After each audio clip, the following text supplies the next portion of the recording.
ഇന്നത്തെ വചനം വിശുദ്ധ ലൂക്കാ എഴുതിയ സുവിശേഷം 1-ാം അധ്യായം 45-ാം വാക്യം. കർത്താവ് അരുളി ചെയ്ത കാര്യങ്ങൾ നിറവേറുമെന്ന് വിശ്വസിച്ചവൾ ഭാഗ്യവതി. കാരുണ്യവാനും സ്നേഹനിധിയുമായ നല്ല ദൈവമേ, അങ്ങേ തിരുസന്നിധിയിൽ ഞങ്ങളുടെ എല്ലാ പ്രാർത്ഥനകളെയും ചേർത്ത് വയ്ക്കുന്നു. പരിശുദ്ധ അമ്മയെപ്പോലെ അനുനിമിഷം അങ്ങയുടെ വചനത്തിൽ വിശ്വസിക്കുവാനും വചനത്തിനനുസരിച്ച് ജീവിതത്തെ ക്രമപ്പെടുത്തുവാനും ഞങ്ങളെ അനുഗ്രഹിക്കണമേ. അമ്മേ മാതാവേ, ഞങ്ങൾക്ക് വേണ്ടി മാധ്യസ്ഥം യാചിക്കണമേ.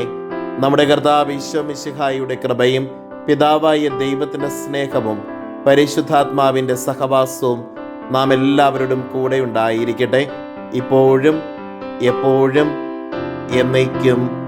ആമേൻ. ഇന്നത്തെ നിയോഗം: വചനം വായിക്കുവാനുള്ള കൃപയ്ക്ക് വേണ്ടി പ്രാർത്ഥിക്കാം.